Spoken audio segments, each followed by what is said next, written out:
بسم اللہ الرحمن الرحیم. آپ دیکھ رہے ہیں مبشر لقمان چینل. میرا نام مبشر لقمان ہے.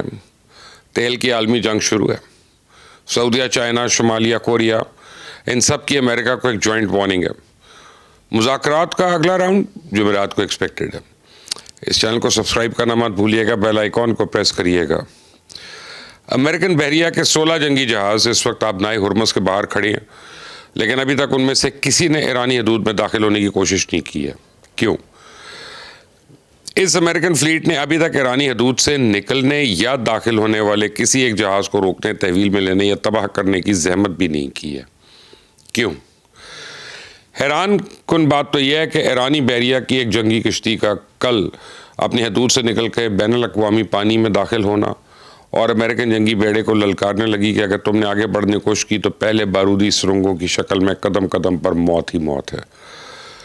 تو ایرانی بحریہ کی اس وارننگ پہ امریکن بحریہ نے کوئی رد عمل نہیں دیا، بلکہ چپ چاپ ایران کی اس وارننگ کو سنتی رہی. اصل میں امریکہ کا گیم پلان کچھ اور ہے. دنیا کو جو نظر آ رہا ہے وہ ایک دھوکہ ہے. پریزیڈنٹ ٹرمپ بھی ایران کے بارے میں بار بار موقف تبدیل کر کے دنیا کو دھوکے میں رکھنے کی کوشش کر رہے ہیں. آپ دیکھیں کہ امریکہ دعوے تو کر رہا ہے کہ وہ آبنائے ہرمز کو کھولنے کے لیے وہاں بچھی ہوئی بارودی سرنگیں صاف کرے گا، لیکن سب کو پتہ ہے کہ سمندر میں بارودی سرنگیں صاف کرنے والا امریکن بحری جہاز تو اس وقت سنگاپور میں مصروف ہے. تو اس کا مطلب ہے کہ بارودی سرنگوں کی صفائی تو محض بہانہ ہے. امریکہ کا اصل پلان سمجھنے کے لیے آپ کو عالمی تجارتی نظام کو سمجھنا ہوگا. عالمی تجارت سمندر کے ذریعے ہوتی ہے اور سمندروں میں تنگ مگر انتہائی اہم راستے ایسے ہیں جنہیں بین الاقوامی چوک پوائنٹس کہا جاتا ہے.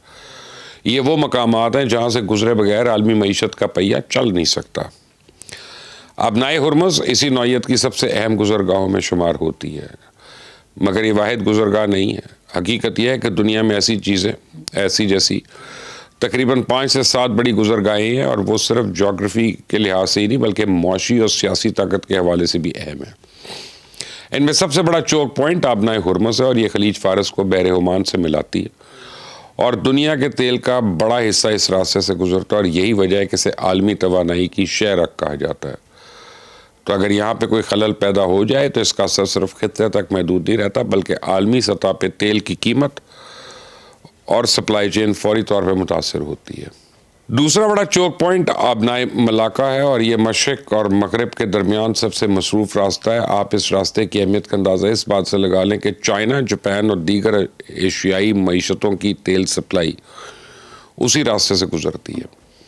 تیسری اہم ترین گزرگاہ جو ہے وہ سویز کنال ہے. اصل میں یہ ایک مصنوعی نہر ہے، لیکن اس کی اہمیت کسی قدر آبنائے ہرمز سے یا کسی اور آبنائے سے کم نہیں ہے.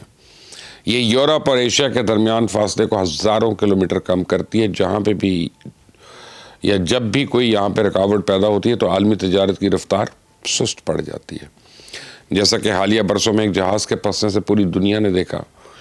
چوتھی اہم ترین گزرگاہ باب المندب ہے، جو بحر احمر کے خلیج عدن سے جوڑتی ہے، اور یہ راستہ مشرق وسطیٰ کے تیل کو یورپ تک پہنچانے کے لیے انتہائی اہم ہے.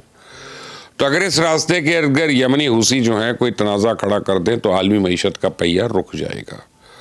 ایک مصنوعی سمندر یا سمندری راستہ پاناما کنال بھی ہے، جو بحر الکاہل اور بحر الاوقیانوس کو ملاتا ہے، اور یہ نہر عالمی تجارت کے لیے ایک شارٹ کٹ ہے، اور اس کی بندش کا مطلب ہے کہ جہازوں کو ہزاروں کلومیٹر لمبا راستہ اختیار کرنا پڑے. یورپ اور ایشیا کے درمیان آبنائے ترکی ایک پل کا کردار ادا کرتی ہے، جبکہ اسٹریٹ آف جبرالٹر جو ہے یورپ، افریقہ اور مشرق وسطیٰ کے درمیان ایک دروازہ ہے.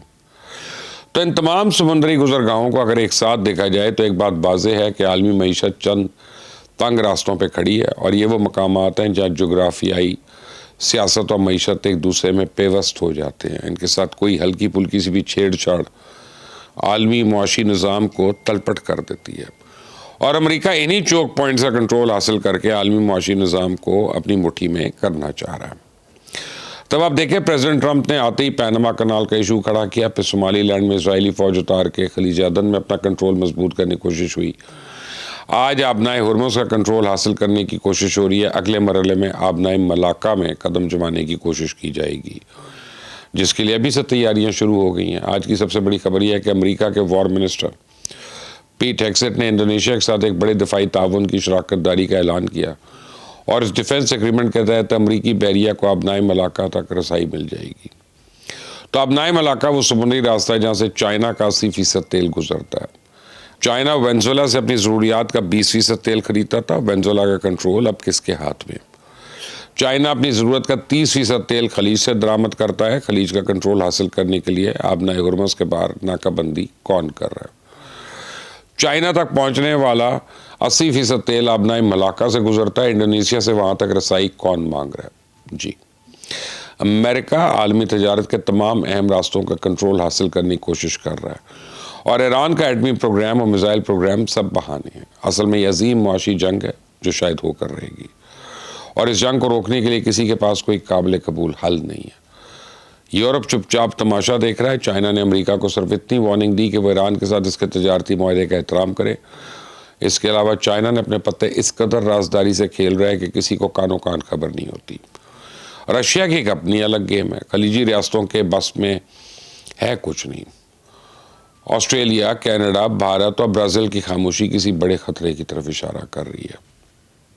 اور سب سے بڑھ کے شمالی کوریا، اس نے امریکہ کو خبردار کر دیا کہ وہ اپنے آس پاس کہیں بھی غیر ملکی فوجی برداشت نہیں کرے گا. ایک واحد پاکستان ہے جو اس ممکنہ لڑائی کو ٹالنے کی پوری کوشش کر رہا ہے، اور اب تو خبر یہ ہے کہ سعودی عربیہ بھی امریکہ پہ دباؤ ڈالنا شروع ہو گیا کہ لڑائی کی بجائے مذاکرات کی میز پر آئے. آبنائے ہرمز کی ناکہ بندی کا ارادہ ترک کر کے مشترکہ کنٹرول کی بات کرے. اب مصیبت یہ ہے کہ نہ تو ایران آبنائے ہرمز سے کنٹرول چھوڑنے پہ تیار ہے، نہ ہی امریکہ.